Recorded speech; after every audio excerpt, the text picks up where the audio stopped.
This is Rydo, and we're back to another recording of Hearthstone. Today is Wednesday, October 17th, and we have the new Hollow's End expansion, which gave us an arena run and a tavern brawl, so we're a little bit further behind. We need to play some Warlock cards, and then I could potentially save this for Friday.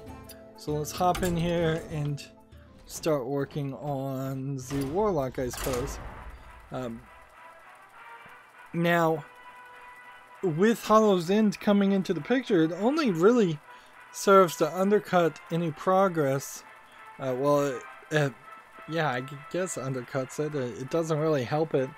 If I just wanted to play ranked and try to get up to rank 17, which would be a reasonable goal. Like, we're on rank 19 right now. It's slightly reasonable in the next 15 days if I really focused to get to rank 17. Well, having me do extra special tavern brawls that might take longer, and having me do an arena run, which definitely took nearly the entirety of an hour episode, just takes away from that time. Although, I mean, what are you gonna do? Have no new content for Hearthstone ever and then lose more people because of that? That wouldn't make a lot of sense. Let's see. But also, as we're talking about content, we're kind of running moderately low on news. Not a lot happened between Monday and Wednesday.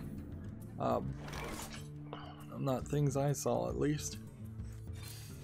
So now that's a little bit bumped up, and I could discard a random card, but I wouldn't want to, so I'm just gonna play this and then kill this quickly because Sorcerer's Apprentice is such a nightmare. Game of Sutra has an article. Let's get into the news quickly.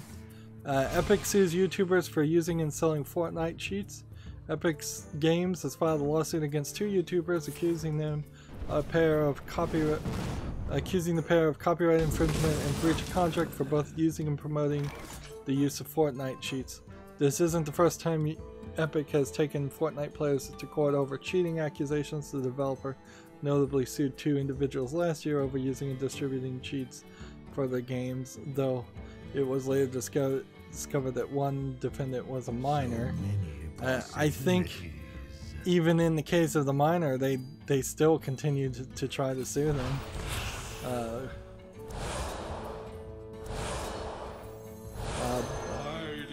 So it kind of seems like what Epic has decided to do is every year sue at least a couple of cheaters on Fortnite to make it seem like it's at least a little bit dangerous to cheat. Now, to be fair, these are YouTubers, streamers who are theoretically at least ambitious to make money by streaming Fortnite.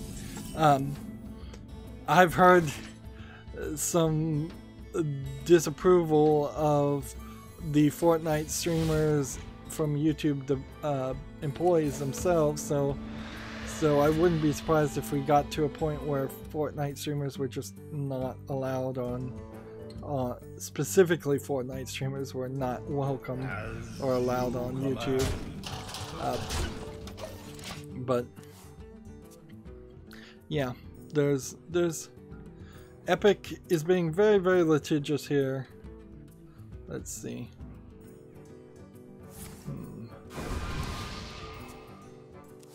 Let's see. The bulk of the accusations and the legal complaint spotted by Torrent Freak look to be leveled against Brandon Lucas, the owner of the YouTube channel Golden Mods.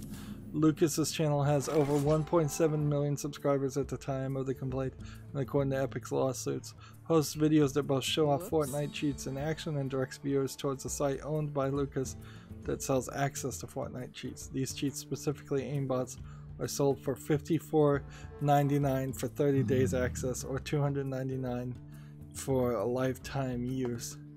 So yeah, that's definitely no small time operation going on there.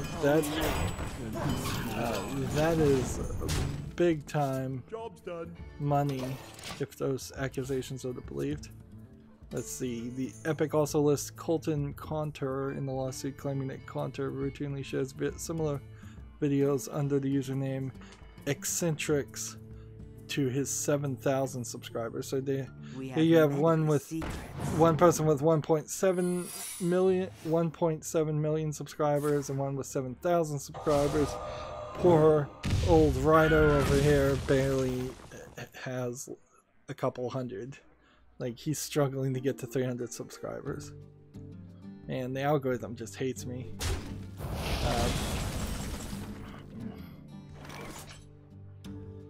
Yeah, so big time YouTubers getting sued. If they do 2 a year, it'll be a long time before anybody that didn't seem like they deserved it was even implicated. And you do have to calculate for whether or not in a couple of years Fortnite will even be relevant, as we have so many copycats. I'm supposed to be playing Warlock cards right now, but I also want to win, so I'm not going to dismiss like the opportunity to win. Kimasutra has a different article. Get a job. Experience is looking for an Unreal 4 environment artist. This would be EXPERIUS. The job is in Culver City, California. An environment artist in general is the person that I'd assume makes buildings and worldwide. Let's see. You will be responsible for Unreal 4 environments with photometric assets, modeling and texturing, shaders and lighting, taking full ownership of the area. So there probably, in most companies, if I was to guess, is a slight difference between an environmental, what are they calling it, environment artist and a level designer, because while an environment artist is making the unimportant content, to put it roughly, they're making the forest and the trees and everything like that. I imagine a level designer who has more experience with making video game levels and how those should play out and how those should feel natural is going to come into play and take an environment and change it. I imagine, while this probably isn't exactly how it works, an environment artist would make a full building or a full city where you could access and walk from point A to point B in a very simplistic and easy manner. Something that would be like the real world. Like, we have lots of roads, most of the roads intersect, and there is a way to actually get from any point to another point. And then I imagine what a level designer does is they say, oh, we can't have it easy to get there. We have to get them to go from the left side of the map to the right side of the map, from the bottom side of the map to the top side of the map. And we have to get them to go through this cave, and we have to get them to go over this lake. And so I imagine a level designer then comes in and says, hey, let's have one of your trees fall over and block this path, or let's have one of these walls cave in so you can't walk, the player can't walk there. That would be my speculation with very little information. Tragic Master's on the chat saying good game. He must have had a watch and learn that didn't work for some reason.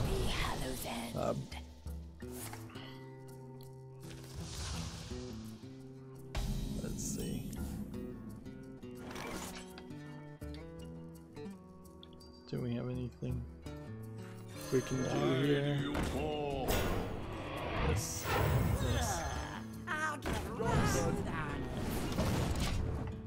Next we have a game on Steam called Tasty Planet Forever, which seems like it's dangerously close to a MS Paint graphics. It's an ag.io style game that it definitely has more visual aspects than that game, so they've kind of taken the idea and went with it. But they are really late to the party to make an ag.io game. 10% off for $8.99 is way too much for this game, though. And frankly, this game would get boring rather quickly. Even with all the variety here, I don't know how you change from one scene to another scene. I bet you have to pick one area, and that is all you can do.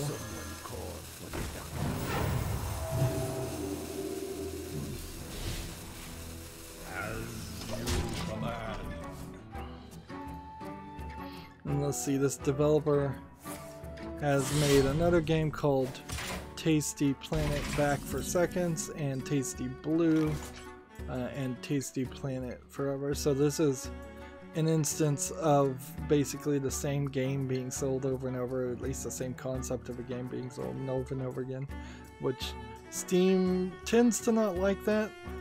Depending on how you go about it, you can get away with it a lot of times, but if it really is drastically close to the same game every time, that becomes a problem. Game of Citra has an article. Bandai Namco has agreed to be the European distributor for Cyberpunk 2077. So we know Warner Brothers will be selling it in North America, and now Bandai Namco will be selling it in Europe. So CD Projekt Red, or is it just called CD Projekt now,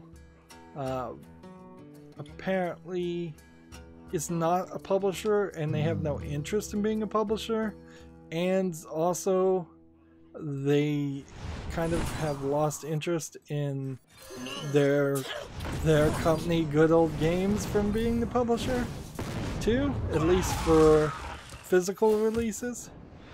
Let's see, like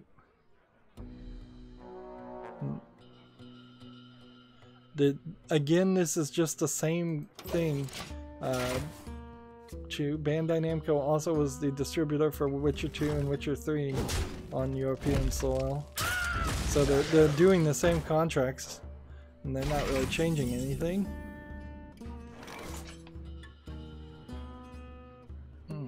There's just something kind of weird about that, though. Like, I would have thought the Good Old Games would have been the publisher, and Good Old Games would have tried to expand into publishing physical copies. When I got my copy of The Witcher 3, it came for free through Good Old Games because I purchased an NVIDIA graphics card, and that caused a bit of a problem, and it is definitely part of the reason why I never went back and played any of the DLC for The Witcher 3, which is, I mean, I'm not sure I'm really too alone on that either. I wouldn't be surprised if a significant amount of people never went back and finished the DLC on The Witcher 3. Even people like me who really liked the main story. The main story too kind of has this finality to it, so it really has some finality. It wraps up all of Geralt of Rivia's story, so it's hard to think, oh, I'm gonna go back in time and do these stories that can't possibly really matter that much. It's weird that The Witcher 3 even has DLC. It's really a game that shouldn't. GameIndustry.biz has an article, leaving AAA to make games for your mum in the name of your cat. Former Creative Assembly technical artist Jody Azhar introduces her new studio's Teazel Cat, Teazel Cat games. So that's a weirdly named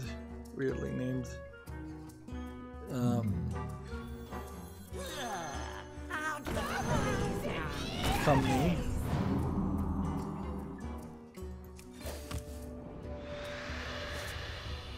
Do I want to discard this card? No. Why me?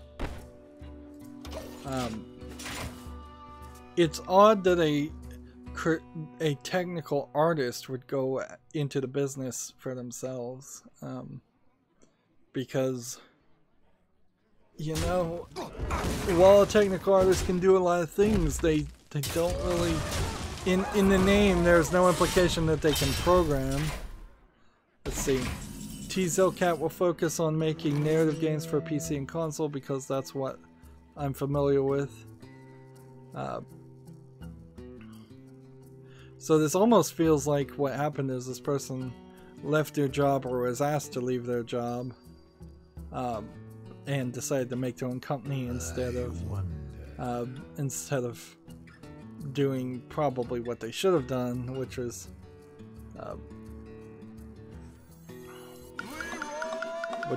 just find other employment elsewhere.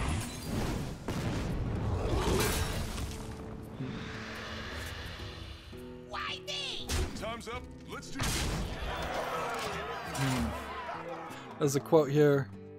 I'm very much anti-crunch, and even in the 10 years I've been working, I've done about 12 days of overtime. You can entirely make video games without these bad habits. It just takes planning. I kind of agree with that too. Like, the idea that video games require massive amounts of overtime implies that some jobs in general just require massive amounts of overtime, and that's just not the case at all. It's just good planning, hiring the right number of people, and not asking for everything to be done in unrealistic amounts of time. Alright, this is gonna work. I'm gonna play this, and then that's gonna make this free, and that's gonna make this free. Heck, and while I'm at it, I can do this too.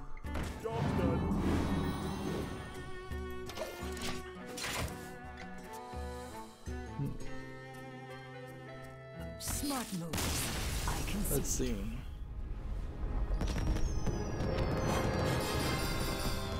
Win streak bonus, that is nice. Yeah, I'm sorry, I just by the title of the person and what they did before, technical artist, I just don't think you're the person to be the leader of a new company. Far too often I've seen developers, people with ideas for games, but not the actual skill to lead a team to make it finished or to make the game themselves. I'm gonna leave this daily quest for Friday and move over to the European account. Yeah, there's just been too many instances of this. I guess I do have to applaud Jody Azar for not immediately jumping on the Kickstarter bandwagon, which I think Kickstarter people have finally figured out that was always pretty much a scam. Find a seat if you can. Because that's kind of where this feels, is that this probably is, as soon as they have an idea for a game, they'll try to get it crowdfunded. Alright, so I have a challenge a friend.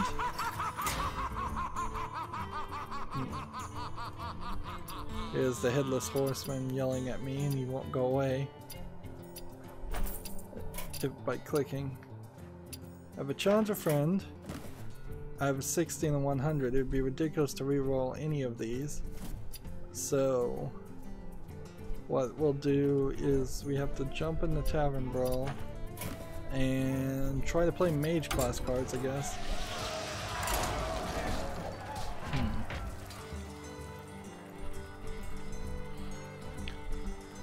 GameIndustry.biz has a different article. Let's see, Tragic Master says, good game win streak. Of course, I broke the win streak there, so when I get next time on Friday when I start playing, I'll probably lose and ruin the win streak.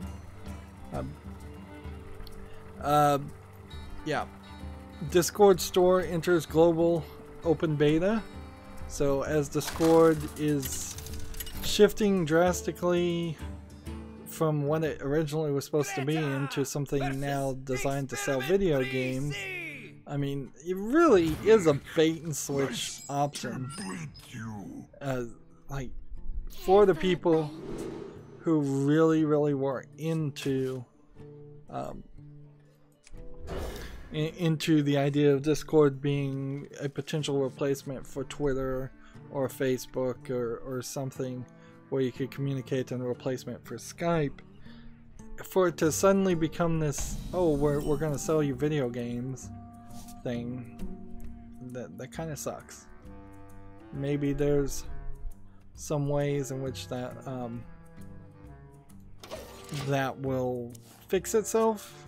Like, maybe it won't be too obtrusive, maybe people will be cool with it, but it feels sleazy. Twitch is kind of the same way as it feels like as soon as Twitch was bought by Amazon.com, it seemed like they started implementing things that would cause it to be a worse service and a greedier service. All I need to do is wait until next turn and I can play all of these cards for free. I guess it's a little early to cast judgment though. Once the Discord store comes out of beta, more people who actually use Discord, so people not like me, will then probably be able to better evaluate it. So this should play for free because I'm immune. This should play for free because I'm immune. This should play for free because I'm immune. And this should play for free. And that'll play for free. That is a nice turn of events. Of course, I need some more work. Need some more cards now. Next we have a game on Steam called Cicadas 3301. Be my guess. This is a low effort MS Paint game. I mean, I don't even know if you really want to call this an asset flip as much as this is somebody attempting to animate things. People need to go through better art appreciation classes before they're allowed to make video games, but I don't know how you could force that. I guess just basic education for everybody is that you should have to go through an art appreciation class, and you should have to realize that something that looks like an MS Paint game is not acceptable.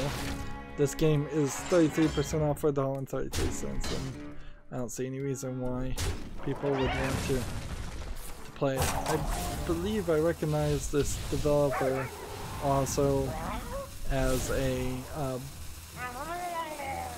troll developer, troll publisher, or just maybe not so much troll games in the sense that they're trying to troll as much as they're just very low effort games.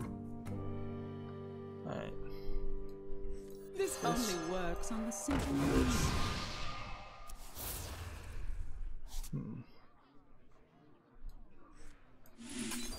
This only works on the simple-minded.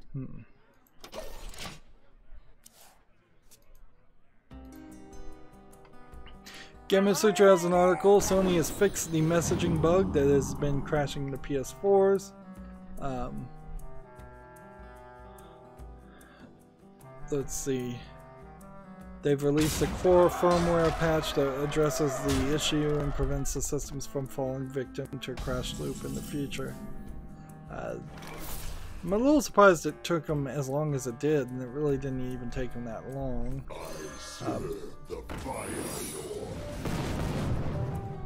behind you. Look behind you. Let's see. I'm trying to keep myself alive for one more turn. Although, it doesn't really seem like it's gonna matter. I'm just gonna lose. I played all those cards and they really didn't matter at all. Because there was really no strategy beyond that.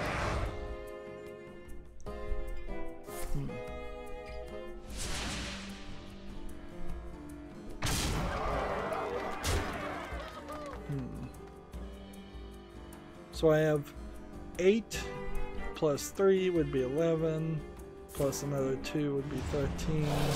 That's not enough to kill this minion. So unless I get something that just randomly kills this card, which nope. Escaped.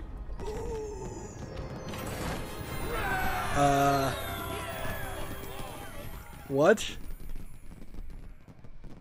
What? I was about to lose. I guess somebody just felt generous. Somebody felt really, really generous there and just decided to let me win. Okay. I'll take that completely undeserved. In no way should I have won victory, and I'll open a card pack. Let's see. On the European account, there are some epics at least that I'm missing, so there's a decent chance that at least 3 of these cards could be new. Golden epic. Ooh, a golden epic too. I think just for a time-saving mechanism, I'm gonna stop really focusing on getting rid of golden cards for a while. Just so I can maintain some focus on getting other things done. I don't know why my caps lock is on. Also, that is a good question to ask. My caps lock's not even supposed to work. It's supposed to be disabled. So now I have 2 golden cards in the European account. I am a little interested to see on the classic cards what I'm missing. I wish you could just type in miss or MISS and then tab and auto-complete it. Yeah, there's quite the collection of cards still missing, still need to be collected on the European account. 12 pages. There. Alright, moving on, we now need to do the arena run or challenge a friend. Come on. Somebody needs to come. I can't spectate this guy, and he's a super high ranked person, by the way, too. Ranked 221 in the European region. So while I can't do that, I guess we'll just play mage cards. Let's see. Tragic Master said, "Woot, thank you, kind sir." That's definitely right. Alright, so I want mage. So what cards do I want to mix with mage? I'll go with priest. Priest dressed as the devil. And I still don't have any mage cards. Priest with the drawing extra cards. Priest warlock. Sure. Full counterintuitive. Let's see. Lifesteal, death rattle. Lifesteal. Whenever minion takes damage. Change it to 5. I don't think I want to play Murlocs, but I'm going to take this beast. I'll take that one. I'll take Holy Nova. I'll take this taunt minion.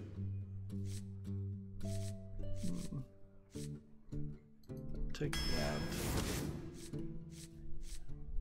4/1/1 imps. 2 damage, lifesteal damage. Probably should take that card for any reason. Take the Divine Shield. Take that.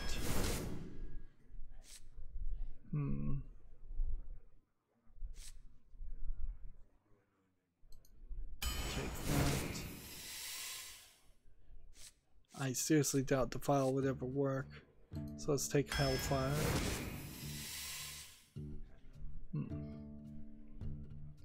Deal 2 damage. I'll take one of those. That might come in usefulness. Take that. Take Holy Nova. And we'll take that card. Take that card.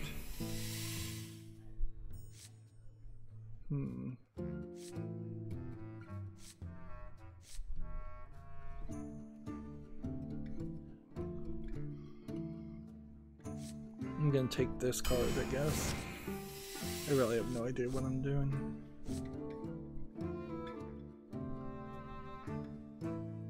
Let's see. I'll take this card. And take that one. Kind of just picking random cards. Extra health. Take a taunt. Destroy your opponent's weapon? Sure.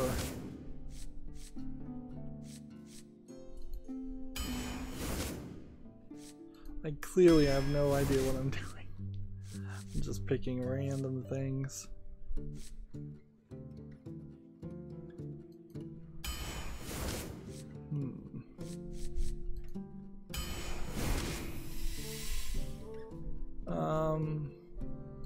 We'll take the file. Anyways, we have one more card to pick. I'll take that. Like, again, I'm expecting that I'll get 3 losses and that'll be the end of the arena run. Moving on with the news, GameIndustry.biz has an article. Ubisoft elevates Frederick Duguet, that's D-U-G-U-E-T, to Chief Financial Officers, Duguet, to take over for Alan Martinez upon his retirement at the end of the year. I don't think that's too much of a big deal. Let the hunt begin. The light shall bring victory. Yeah, I don't think that really changes too much, though. As far as just like how we should expect Ubisoft to work and do business. Gonna go ahead and trade out these 3. TechRaptor has an interesting article, and I can confirm this. The thought-to-be-cancelled game Agony Unrated appears on Steam. Now, in my own research, and when I found this, Agony Unrated is listed under a developer that is a different name and a publisher that is a different name, which makes me half suspect that this Agony Unrated has not been officially legally allowed to be listed. It's not Mad Mind Studios. It's under the name of a person. So yeah, and instead it lists the studio's director, Tomaz, T-O-M-A-S-Z, Dukowitz, D-U-T-K-I-E-W-I-C-Z, as both the publisher and developer, which I feel like what has happened here, and we've seen other instances of this, where people at MadMind, probably Tomaz specifically, seem to just do things, and they try to do shady things. Like their whole idea originally was to say that they were going to put Agony Unrated on sale and take all the sales from it and undercut the publisher who had invested money into the development of the game, on top of people on Kickstarter who had invested in the development of the game. So it was this definitely unprofessional, weird thing. In the end, it doesn't matter. I removed Agony from my wish list. Agony is just not a good game. Even in the description, they're saying, please take in mind that this game is an old school game that is not like modern games, which is probably just code for this game sucks, which is basically what everybody has said. It's like TechRaptor also goes into talking about how there was also a VR version that has never been received for the game, so there could be a VR version that's coming out too,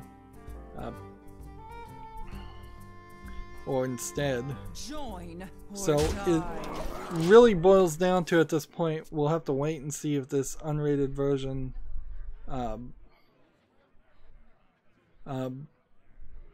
does come out. TechRaptor's quick take is, the story surrounding this game is more interesting than the actual thing. It's amazing how resilient the studio is here, especially with how much hell they've gone through in getting the game live. I respect the determination, especially in a team so bent on delivering to their fans. I think that's probably a little bit generous. Inherently, Agony is a game was trying to sell itself on gore, violence, and sex, and trying to make a AAA game from a new developer who was not, frankly, ready to make a AAA game. Had this been their third game out, it may have succeeded, but there's a clear lack of understanding of just what makes a video game good. And that's why, in the end, it's not a very good game. And there were little hints in the trailers that came out before even the game came out, that there actually was some pretty bad gameplay in it, or a lack of gameplay in general. If this game actually does come out on Steam and it's unrated, it really won't be much of a different experience. There was only a small amount of cutscenes near the end that were censored. The vast majority of it is still out there. And then remember, there is a game called Scorn that is supposedly still in development that might be better, but has a very good chance of not being any better, actually. And there is this new game that I just heard about, and I think I have an article about later, called Unholy. So if you're looking for a Dante's Inferno style game where you go to hell and you see grotesque, gory, horrific, and often sexual imagery, there's a couple other options out there.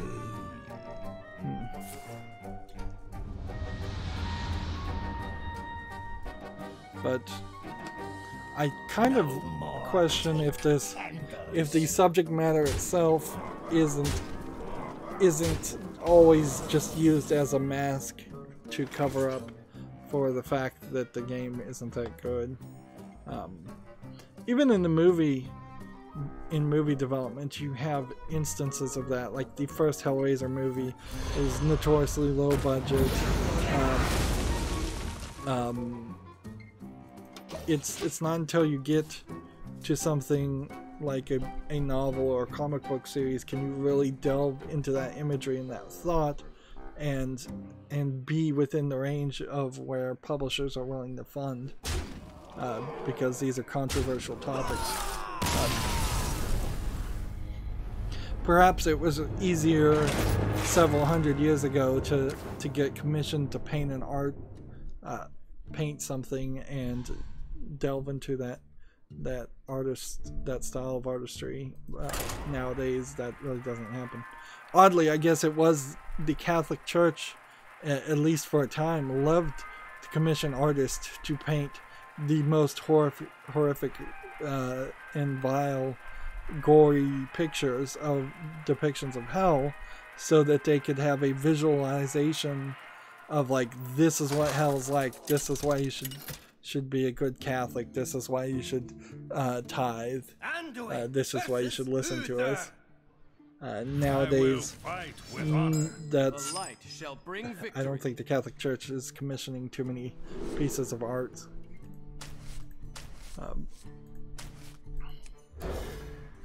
Moving on, we have a game on Steam called The Hex, which is an indie mystery game.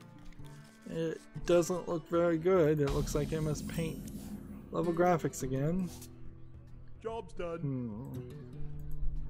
So just on the visuals, immediately this looks like a troll game, or at least a very low effort game. They want $9.99. Looking at this thumbnail, it looked kind of good, but as soon as I saw some screenshots, I lost all interest. That was a quick and easy one to look at.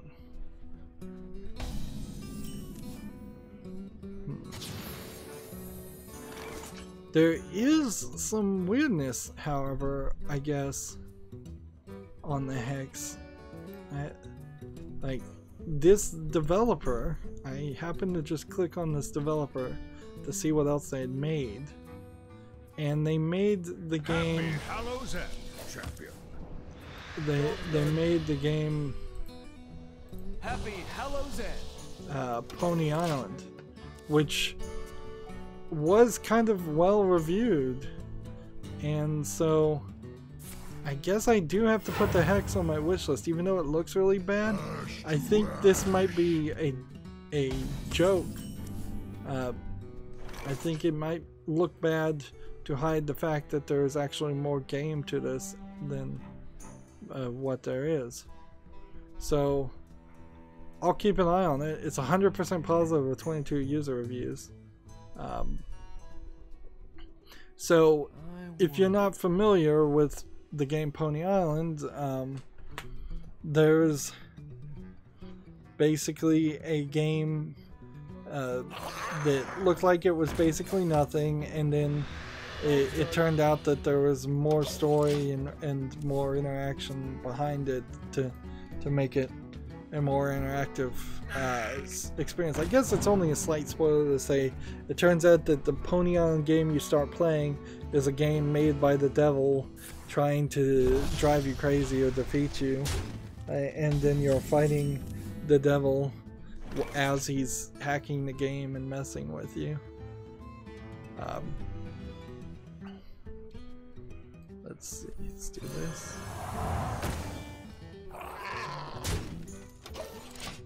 Let's see. Alright, well, this next game is tagged with sexual content, but I think Steam has, for the most part, started to filter things a little bit better, so that even if the game itself has sexual content, the trailers and the videos don't seem like they do. Honestly, I kind of question how this game could have much sexual content, since it seems like the characters, there are no characters on screen, so effectively there's no nudity anyways. But yeah, I feel safe in showing this game. It's called Hang Up. Let's see, players find themselves in a small room with a telephone, switchboard, They must complete the correct chord circuits to connect cards. In doing so, they can listen in on different conversations and uncover the unsettling secrets that make up a larger mystery. So you're in this one room solving mysteries with this phone switching board. This feels like it's a VR game. Yes, it is. And it's a seated VR game idea. I get it. It's free, I guess, so you're also not really having to invest too much. But all you see is your hand. So, yeah, I doubt there's actually any nudity in it. You probably just hear some raunchy conversations. Join the guild. We have cookies. Job's done. There we go. Yeah, if you have VR, Hang Up looks like a game you might be able to enjoy. Still really gets down to the point where a lot of these VR games probably are only 30-minute experiences at most. Even if they take longer to play, you probably could only play them in 30-minute experiences. I will purify the fallen.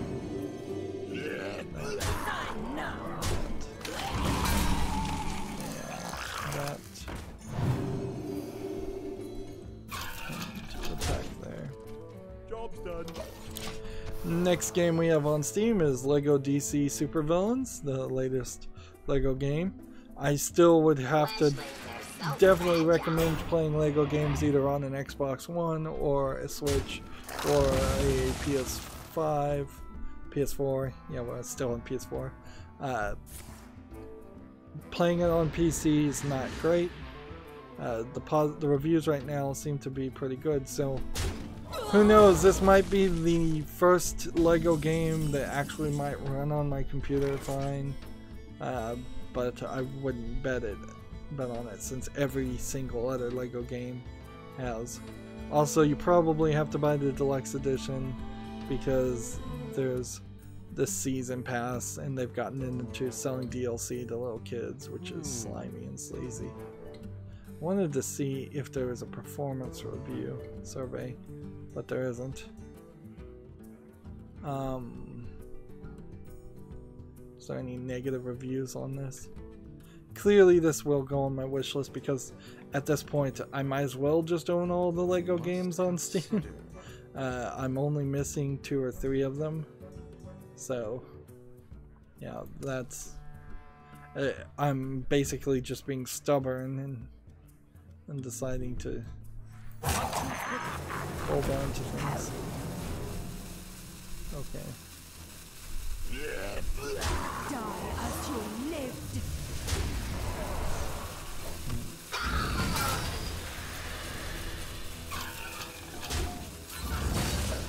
There we go.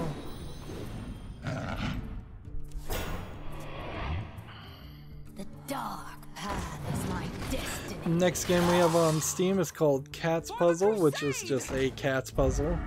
Let's see, how much do they want for it? 20% off for 79 cents. In the same way that this is a low effort slide puzzle game, I would not put it on the wish list, even though generally speaking, usually when you have a game like this, it is from a developer that's putting stolen anime girls on the puzzles. I guess they're going for the kids market this time. I wouldn't be surprised if this developer actually has done both. Right, 1 damage to everybody. Who would that kill? Die as you lived. Let's see, this.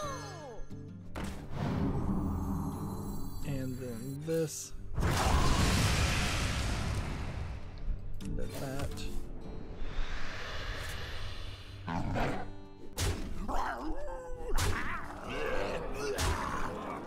There we go.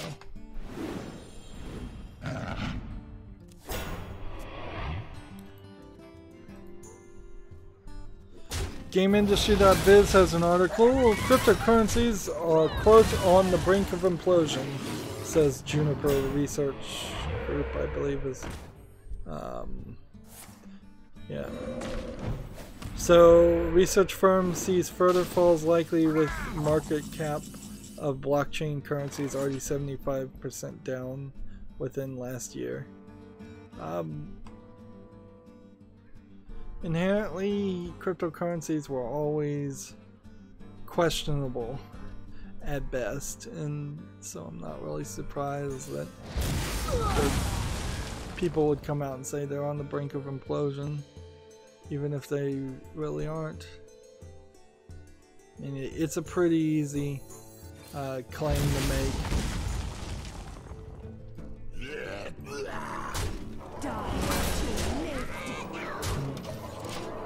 Like, I really don't need to read any more of that story. It's not that super long. Like, I kind of question, like, yeah, maybe if I'd gotten into Bitcoin really early, in the same way if I'd gotten into YouTube 5 years earlier, when it was the small time thing, maybe I would have made a ton of profit or a ton of success. But that's just life in general. That's kind of how it always goes, is that there will be opportunities that only a few people gamble on that turn out to pay out really well, whereas most opportunities, the vast majority of them, people gamble on and they turn out very badly. Actually, this should have been the last game, but we're now stuck in a game, so we should play it. Or do I not want to break up a tavern brawl? Anduin versus Garrosh. I guess we're on a win streak on a tavern brawl. There's no reason to break that up. The light shall bring Let's just victory. keep playing. We may just go long and only have 2 recordings today. Let's see. Next, we have a game on Steam called Rumors from Elsewhere Demo. It's odd that a demo would show up on Steam. It seems a little bit bad in the UI department. Let's see. It's got like 2 user reviews right now. It's a free game, but the game is a demo, so how much is the real game? Let's look at this developer and see. They don't even have the other game listed under there. So, yeah, you're in a weird position there, certainly. It's like, here's a game that's a demo for some other game that may never come out. Let's see.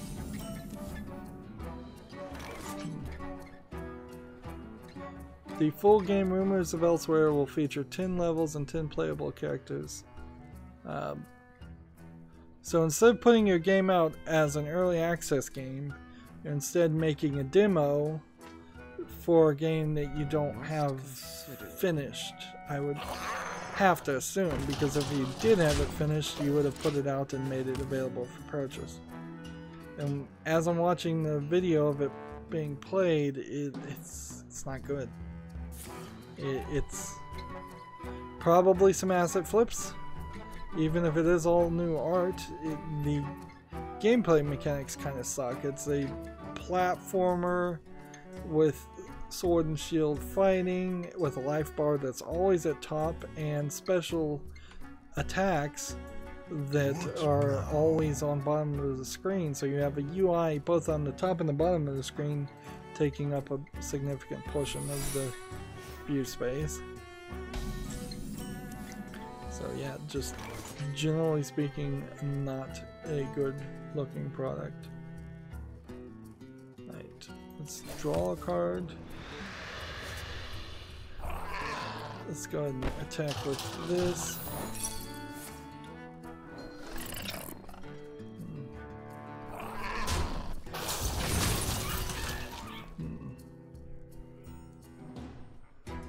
Well, I could play the file right now if I wanted to. Next, we have a game on Steam called Color by Numbers Halloween. Still don't feel like color by numbers, paint by numbers games should be on Steam. These are the kind of games that should be free on cell phones, where you could give it to an extremely young kid. And arguably, you should probably have kids do this on actual paper. Some of them get a little fancy and try to do math for the color that you're supposed to put in there to be educational, but that's kind of it. This is also rather expensive, 15% off for $3.39. And there's a whole bundle. There's the dinosaurs and flowers and Halloween. And I imagine by this time next year, this developer will have made half a dozen more.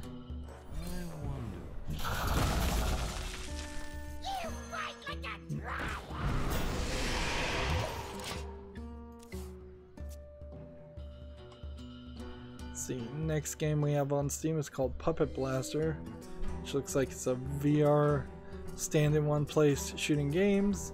To be fair, they have used cartoony animation styles against where you're playing as a cowboy guy and shooting at cartoony zombie guys.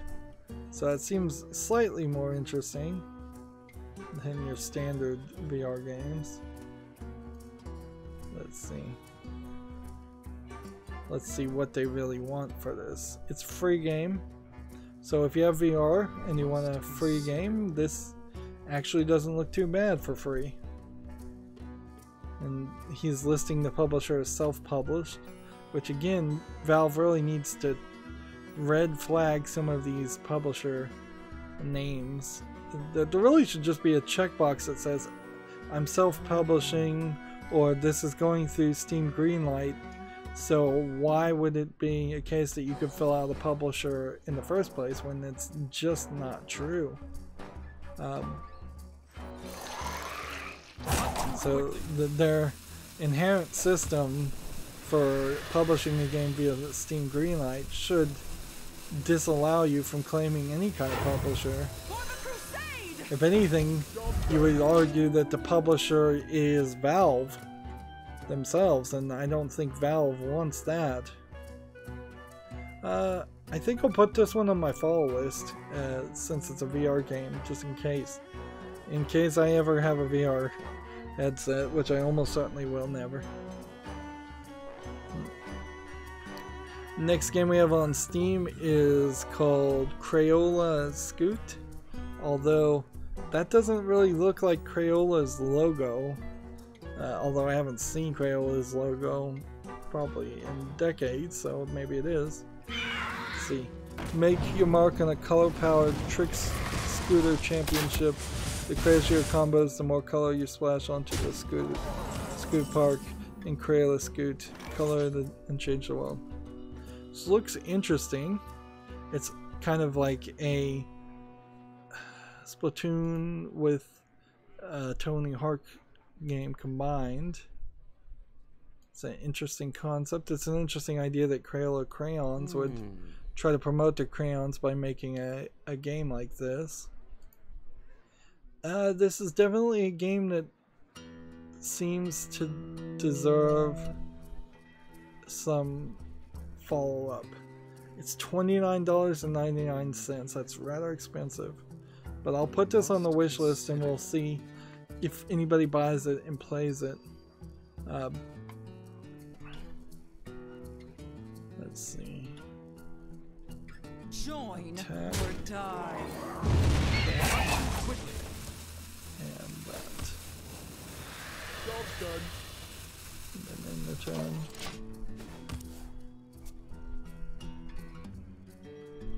Let's see, this developer that made this game also made the secondary Assassin's Creed games like Assassin's Creed Chronicles China, Russia, and India, and the Adventure Time The Pirates of Enchiridion. So this is not a big developer, but it is a middle-sized developer. The publisher published a Ben 10 game and Paw Patrol on the Roll games. Interesting, actually. So yeah, this is probably a legitimate game and not just somebody illegally using the name of Crayola without permission. Let's see. I wonder. Let's do this.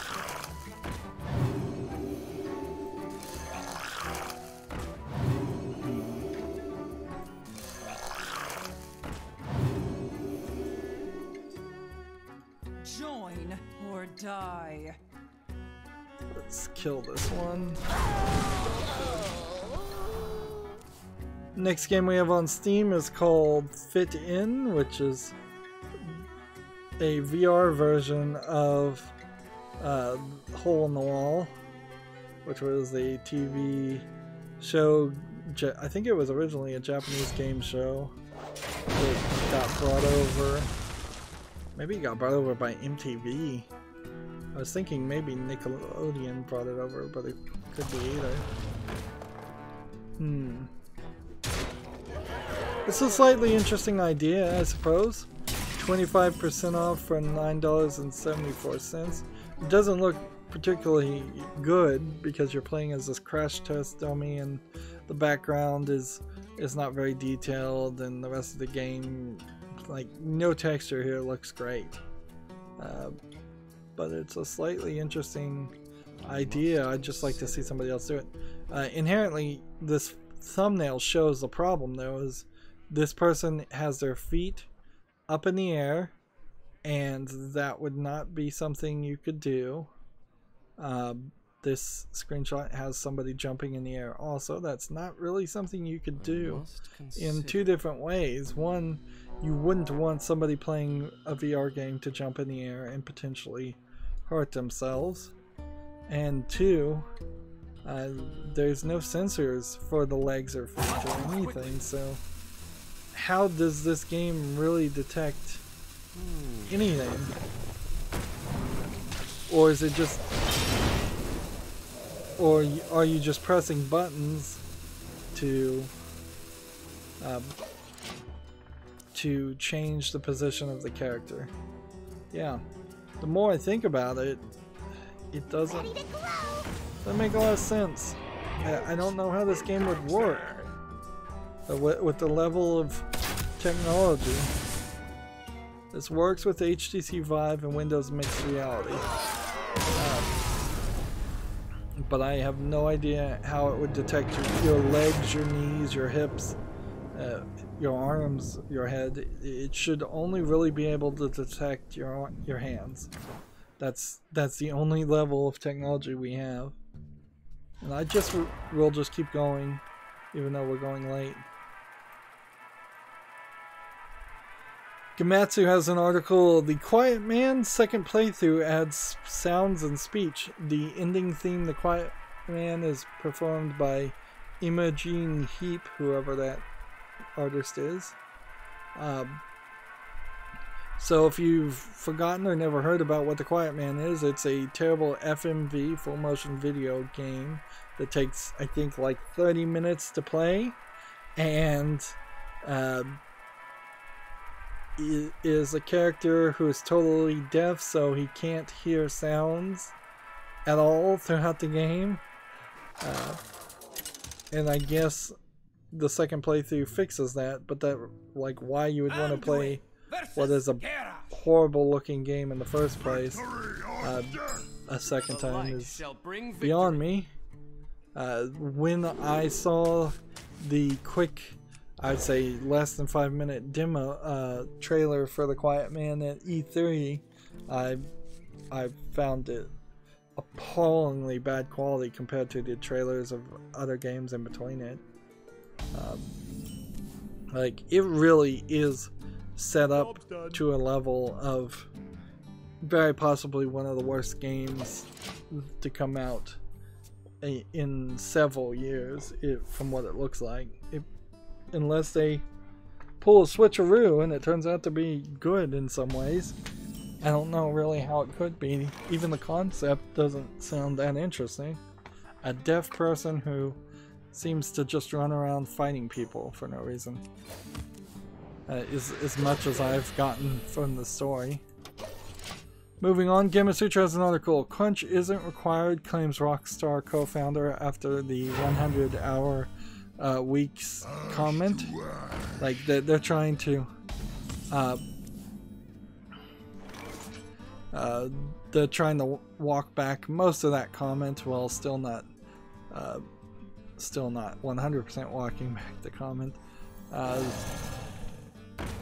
They're basically saying it was 4 writers, including the person who made the comment, that do 100-hour work weeks, and they did it for like three weeks.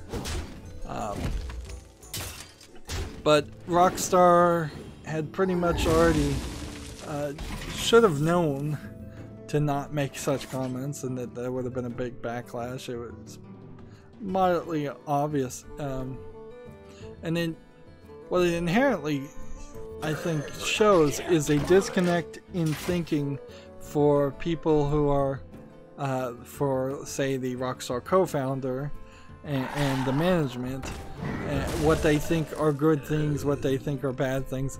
I mean, it really is getting to the point where there's just 2 types of human beings. There's a rich manager who thinks getting their employees to work 100-hour work weeks is good and that it should be applauded. And then there is a poor person who has at probably some point worked way more overtime than they would have liked to, and realizes what that does to people's social life and their work-life balance in general, and that it's a bad thing. And you never really know when somebody is saying, like, making claims like 100-hour work weeks are good, or crunch is good, or net neutrality is a bad thing, to quote AT&T and Verizon. Like, you never really know if the people that are saying those things really believe what they're saying, or if they are just straight up pretending like they believe those things so that they can convince other people to believe them. It gets down to sometimes some weird religious like beliefs amongst some of the super pro capitalist beliefs, that the open market will solve all things is a great example of that. It's clearly not the case. Or that the government can't do anything to improve a person's life at all, and thus government regulation or government interference in a corporation is always bad, which is also kind of ridiculous.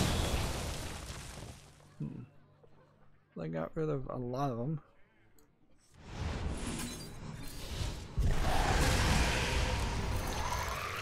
There we go.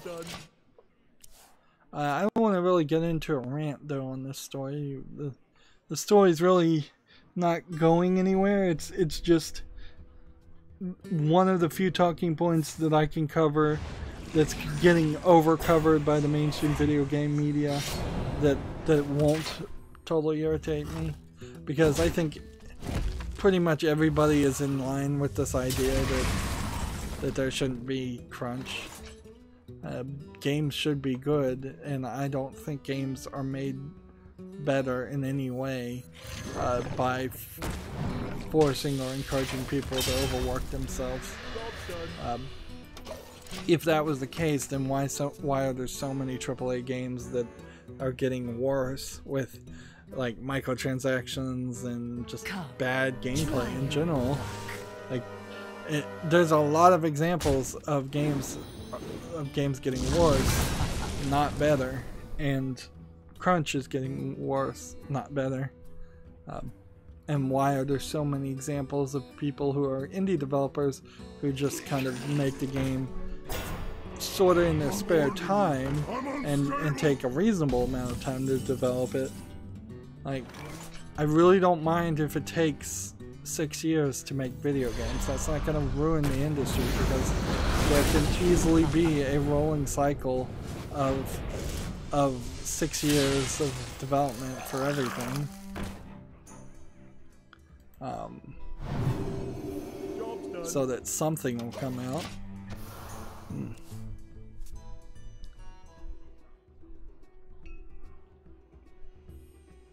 Moving on. Let's see, we have a game on Steam called Beach Pong. Looks kind of like a cell phone game. And yes, it's just Pong. I was kind of thinking maybe it was beer pong on the beach. But no, it's just Pong. To be fair, this is a better looking Pong game than a lot of them, but it actually, you can see the mouse cursor dragging this paddle up and down, and it's moving very unsmoothly, to use a non-word. They want $1.19 for it right now, 40% off. That's not gonna happen. From a developer called Educational Games. Let's see. Taunt. Can I do this? And this. Job's done.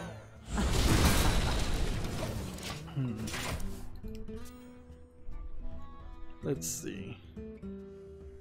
This developer who called Educational Games has made a handful of games, and one of them is rated positively and 3 of them are rated mixed, and none of them look like very unique or original concepts. So yeah, that's definitely not one that interests me. Okay, one copy of this. Join the guild. We have cookies. This. And that. Job's done. Next we have a game on Steam called Dungeons and Vampires. It looks like it's a rogue-like and rogue-lite. They need to decide one or the other. Role-playing game. Doesn't look great. Blood and plunder. This feels more like a game that would be an adaptation of a real board game, and I don't know if there really was a real board game called Dungeons and Vampires. Looks a little bit like Dungeon Keeper. Yeah, it actually looks quite a bit like Dungeon Keeper. Yeah, this just doesn't look quite that good to make it to a wish list. It's an English and Russian game, so it might be a troll game. It has 46 achievements, so it might be a troll game. It's in a bundle, and so it might be a troll game. It's $2.99. There's a lot of red flags saying that this might be an extremely short, low-effort game from a developer called Angry Gamers. .ru. So yeah, I don't see anything there that sells that game to me.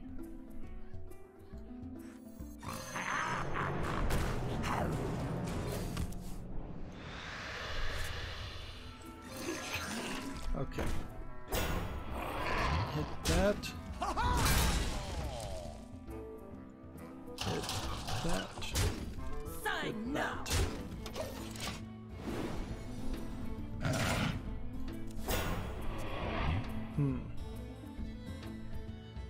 GameIndustry.biz has an article. Former Rockstar and Telltale dev says, quote, "Time for change on crunch culture." Job J. Stoff, I guess maybe that's Job J. J-O-B J. Stauffer, S-T-A-U-F-F-E-R, recalls harsh work culture on GTA 4, cites dozens of other devs with similar experience. So he both worked for Telltale and Rockstar, and both of them. I'm unstable. I watched a video talking about the death of Telltale Games as it kind of stands now, which there's still information rolling out. And one of the The way that video really put it is they put the creator, one of the co-founders, the one who wrote the letter, basically talking about how sad it was that Telltale was shutting down. The story I heard is that that was the guy who was a major contributor to the problems at Telltale, and that they had kicked him out of being in charge, and that was also an issue. I'm gonna hit this guy, and then I'm gonna hit this guy again. I'm gonna draw. And then end the turn. So, I mean, it's still not 100% certain how everything went down, and I'm not sure we'll ever get a real story, but that they were definitely putting more of the blame on the former boss than the current boss. Which inherently, I guess Telltale has been, it seems, in more trouble than you would have thought for a lot longer than you would have thought financially, and they really weren't making any money on the games they were selling anyways. Job's done.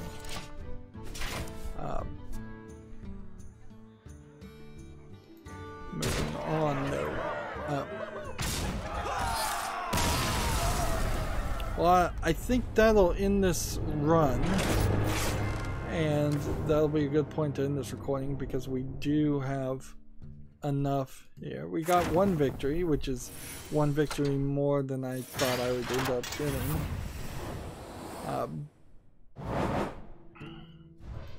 Although all that did was give me 35 dust instead of like 30 gold, so not a big change in your rewards for the amount of time it took to play that one extra game. It really probably wasn't worth it. Let's see, we have Miss Mount E, great game, thank you. Let's see.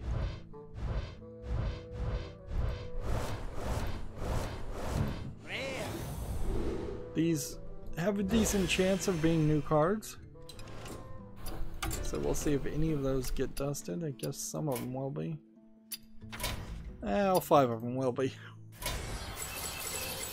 Okay, well, we're building up dust for when the next expansion comes out, which I kind of suspect an expansion will come out in November or December. Like, I don't think we're gonna hit the end of the year and not have an expansion. And we don't have a challenge a friend. Nobody on the European account right now to challenge. So this is where I'm gonna end this recording. Stay tuned if you're watching live. As always, I ask you to like, share, subscribe, comment, and watch every second of my videos. If you want to friend or follow me on any social media sites, there's a whole bunch of links down below in the description box. Thank you for watching. Have a good evening.